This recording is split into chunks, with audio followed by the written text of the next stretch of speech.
È bellissimo che il consorzio porti i ragazzi a scoprire questo territorio, tra l'altro in ambienti veramente stupendi come questo di Torre di Fine dell'Idrovora, che ci consente di scoprire anche un angolo di paesaggio veramente particolare, ma anche capire la nostra storia, da dove arriviamo, quanto delicato sia il rapporto tra l'uomo e l'ambiente e cosa facciamo di continuo per poterlo preservare. Perché questi non sono monumenti del passato, pur essendo anche delle strutture interessanti dal punto di vista architettonico, sono strumenti industriali, tecnologici che funzionano continuamente e ci consentono di restare all'asciutto. 72 ore senza il funzionamento di queste macchine e noi torneremo a un secolo fa, cioè tutti quanti sott'acqua, quindi questo è un territorio che sappiamo va da 1 a 3 metri sotto il livello del mare. Se non ci fossero questi strumenti in poco tempo il territorio sarebbe allagato. Un impianto idrooro è una cosa semplicissima, sono delle pompe azionate da dei motori, una volta erano azionati a motori diesel, oggi sono azionati da motori elettrici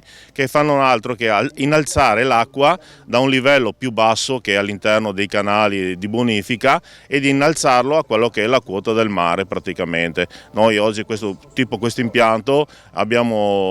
che va a scaricare sulla litoranea veneta. La litoranea veneta, ricordo che è un canale che è in quota con il mare. Abbiamo coinvolto 5 scuole del territorio del Veneto orientale per portare avanti un progetto di creare una mappa di comunità condivisa dai ragazzi delle scuole medie.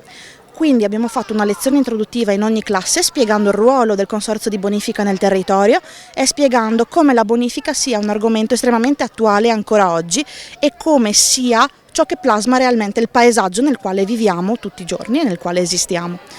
Abbiamo portato i ragazzi fuori con noi ad esplorare dei tratti di canale vicino alle loro scuole in modo tale da permettergli di capire che appunto la bonifica è ovunque dove vivono e non solamente dove c'è un'idrovora o dove c'è un canale piuttosto grande, piuttosto importante.